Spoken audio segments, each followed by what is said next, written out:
جل جلاله پمن او تاسو باندې احکامات فرض کړی دي او د هغې منل پمن او تاسو باندې الله جل شانه لازم کړي دي. څنګه چې مونږ د الله حکم دی او جهاد د الله حکم دی او روجا د الله جل شانه حکم دی، دغه شانتي زکات هم د الله جل جلاله حکم دی. اللہ جل جلالہ کو قرآن شریف کی تقریباً 33 بار حکم فرمائے لے چی وآتو الزکاة دخبل مالنا زکاة اوباسی دخبل مالنا اللہ ادا کے. او اللہ جل جلالہ بیا فرمائی وآقرض اللہ قرضا حسنا دموز بابا اساتے او زکاة ورکی اللہ قرض حسنے والا ورکے. اللہ جل شانہ مال را کڑے دے او بیا فرمائی زما پا دے مال کی زکاة مباسا بیان دل اجر در کون کہ اللہ جل شانہ فرمائی لے وے چما مال در کڑے دے کی زکاة ورکا مستحقین تا او تا تا صحیح سے نملاوی گی سکا چی دا ما مال در کڑے نو چاہتا بوس کوئی شو. نو اللہ جل شانہ فرمائی چی کم مال ما در کڑے دے زمان پا در کڑے شوی مان کی تا زکاة باسا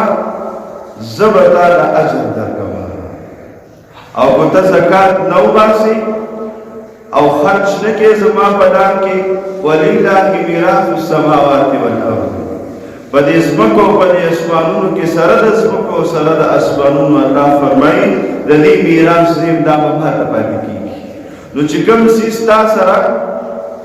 ہمیشہ والے ہم نشی کولے تا سرا برقرار نپاتی کی گی ولی پاک سیس کی تا زمان آمن آخری ولی پاک زمان حکم نلازم کے. دا زکاة نا زکاة مانا نا پاکی را وستل یو سیس پاکی دل کلچ دا مان نا زکاة لاشی نو دا باقیا مان صفاشی او ورسره دا انسان هم دا گناہ صفاشی او ورسره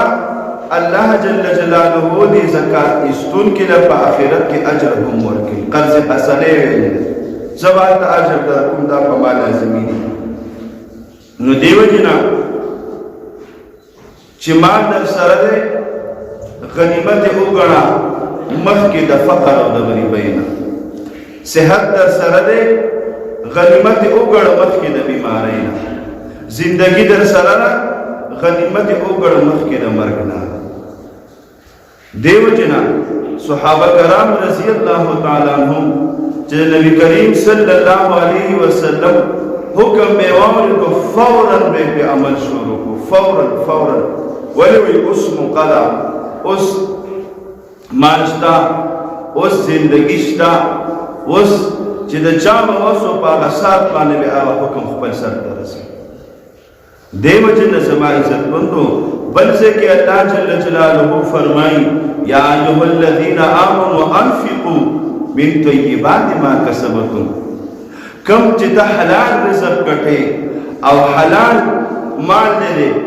پا آگے کی تسو کا خرچ کا او اگر سیز نم زکاة او عشر باسا چکم دا دزمکی نم منگا پیدا کو ومما اخرجنا تیتے نرو باسی اخرجنا منگیتی رو باسو مما اگر اشیاء اگر سیزونا من الارض دزمکنا لکم ستاسو مما اخرجنا لکم ستاسو دا پارے رو باسو من الارض دزمکی. نو اللہ جل جلالہ خالق تے اگر مخلوقات پیدا کری او بیا بار بار پا قرآن کے اللہ فرمائی وَأَنزَلَ مِنَ السَّمَاءِ مَاءً فَأَخْرَجَ بِهِ مِنَ الثَّمَرَاتِ رِزْقًا لَكُمْ جو منگ دے اسمان نبارانون راورو او بطی راورو دا اسمان دا طرف ندوریزو نوبا راشی ستاسو فصلون او زمکی چکم دے اگا پی سیراب شو اغزمکی بیا قسم خوراکون ستاسو دا پارا رو باسی. نو پا اگا خوراکونه کې او په هغه رزق کې تاسو به د چا حصه کوئ د الله جل شانو حکم به نافذ کوئ د غریبانو حصه به کوئ الله جل جلاله محتاج نه دی ان د الله جل جلاله د چا پیسو تاجت شته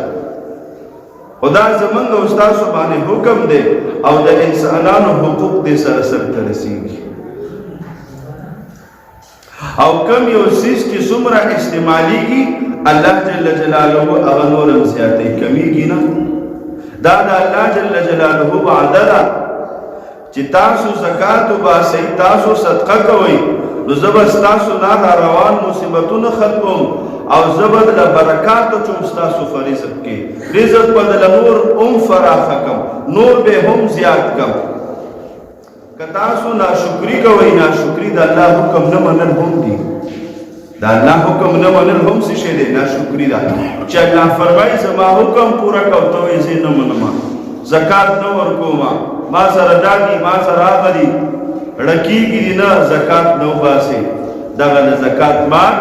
حدیث د ابو هريره رضی الله تعالی عنہ دی چې په ورځ د قیامت باندې چې چا زکات نه ایسته هغه مال به د هغې د به مال جوړ شي د هغې به دوه سره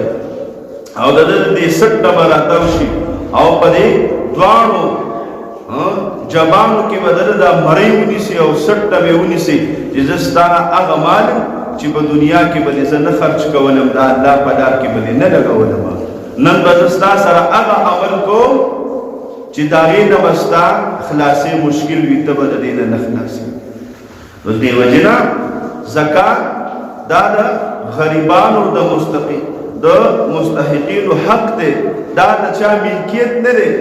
دا ستا ملکیت نه دی دا د الله مال دی او دا به د الله په لار کې